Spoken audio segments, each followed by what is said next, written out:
తిరువూరులో నల్లగట్ల స్వామిదాస్ గారు సుధారాణి ప్రజా జీవితంలో 30 ఏళ్లుగా గడుపుతూ ప్రజల పరిస్థితులు స్థితిగతులు తెలుసుకొని 30 ఏళ్లుగా తిరువూరు నియోజకవర్గంలో ఉన్నటువంటి schools, anganwadi centres, water schemes, CC roads, Tiruvuru పట్టణంలో ఉన్నటువంటి హాస్పిటల్, జూనియర్ కాలేజ్, స్టేడియం, అలాగే ముఖ్యంగా తిరువూరులో ఎక్కువగా ఉన్నటువంటి ప్రధానంగా ఉన్నటువంటి ముస్లిం సోదరులకు సంబంధించినటువంటి షాదీఖానా, ఇవన్నిట్లో కూడా అదే కొలికపూడి శ్రీనివాస్ గారికి చెప్తున్నాను, వెళ్ళి కళ్ళు పెట్టి చూడండి ఎవరి పేర్లు అక్కడ ఉన్నాయో.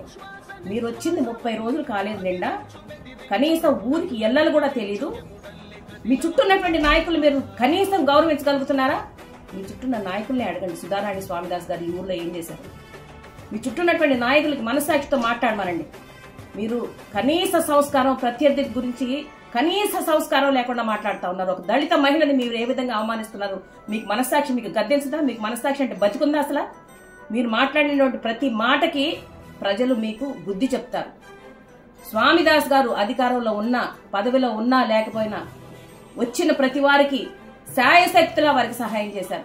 ఈరోజు 4 మండలాల్లో గతంలో సీఎం రిలీఫ్ ఫండ్ దాదాపు 12 కోట్లకు పైగా ఆయా ఇళ్లకి పేషెంట్స్కి అందించారు. నిస్వార్థంగా, నిఖార్సుగా నేను చెప్తున్నాను, కాన్ఫిడెంట్ గా చెప్తున్నాను. ఒక్క వ్యక్తి దగ్గర 1 పైసా స్వలాభం లేకుండా నిరుపేదలకి ఆరోగ్యపరమైన సమస్యలు వాళ్ళు ఎదుర్కొంటున్నప్పుడు సీఎం రిలీఫ్ ఫండ్ వాళ్ళకి ఇప్పించారు. మనుషులకి కావలసినటువంటి మానవత్వం కలిగి పనిచేసినటువంటి నాయకుడు స్వామిదాస్ గారు. మనిషిని మనిషిగా ప్రవర్తిస్తూ మాట్లాడుతూ వాళ్ళని అక్కులు చేసుకున్నటువంటి వ్యక్తి స్వామిదాస్ గారు. కానీ ఈ రోజు కొలికపూడి శ్రీనివాసరావు గారిని మీ సేవలు మాకొద్దని కొంతమంది నాయకులు అన్నారు. ఆ నాయకులకున్న గౌరవాన్ని అంటే గ్రహించలేని కుసంస్కారాన్ని నేను అనుకోవాలి. 30 రోజుల్లో మీరు ఏం చేశారని మీరు ప్రశ్నిస్తున్నారే. 30 సంవత్సరాలుగా మేము ఇక్కడ ప్రజల్లో ఉన్నాం. 30 సంవత్సరాలుగా ప్రజల కష్ట సుఖాల్లో స్వామిదాస్ గారు మేము పాల్గొని ఉన్నాం.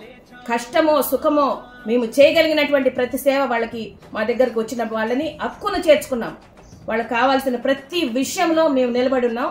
ఇది రేపటి రోజున ప్రజలే మీకు చెప్తారు, స్వామిదాస్ గారు ఈ సేవ మాకు చేశారండి, అందుకని మేము ఆయన అనుకుని నిలబడ్డామని మీకు ప్రజలే బుద్ధి చెప్తారు. రాబోయే రోజుల్లో మీకు తెలుస్తుంది. 30 రోజుల్లో మేమేం చేశారో, మీరేం చేశారో మమ్మల్ని ప్రశ్నించారు కదా.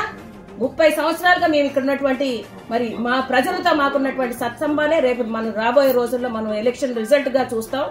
ఈ కనీస సంస్కారం లేనటువంటి ఈ కొలికపూడి శ్రీనివాసరావు గారు తెలుసుకోవాలి. ఇక్కడ ఉన్నటువంటి నాయకులు ఎలాంటి వాళ్ళని తెలుసుకోవాలి. Everything is very love and war అంటారు, కానీ కనీస రెస్పెక్ట్ ఉండాలి. మీరు మాట్లాడే మాటలు ఏం మాట్లాడుతున్నారండి? మీరు మాట్లాడే మాటలు ఏం మాట్లాడుతున్నారు? బందిపోట్ల అంటే ఈ పాటికి మీరు ఇక్కడ కనీసం అడ్రస్ కూడా ఉండేది కాదు. మీరు ఏం మాట్లాడుతున్నారు? 10 రోజుల మీద నుంచి మీ మీద హత్యా ప్రయత్నం చేద్దాం అనుకుంటున్నారా? 10 రోజులు కాదు, 1 గంట చాలు నిజంగా నిర్ణయం తీసుకుంటే. కానీ నిజాయితీ కలిగిన వాళ్ళం మేము, దేవుడికి భయపడిన వాళ్ళం మేము. మీరు అన్నటువంటి ప్రతి మాటకి కాలమే మీకు సమాధానం చెప్తుంది. కొలికపూడి శ్రీనివాసరావు గారు జాగ్రత్త. మీరు మా గురించి ఇంకొక మాట మాట్లాడినా కానీ అది మీకు శ్రేయస్కరం కాదు, మీకు జయం కాదది.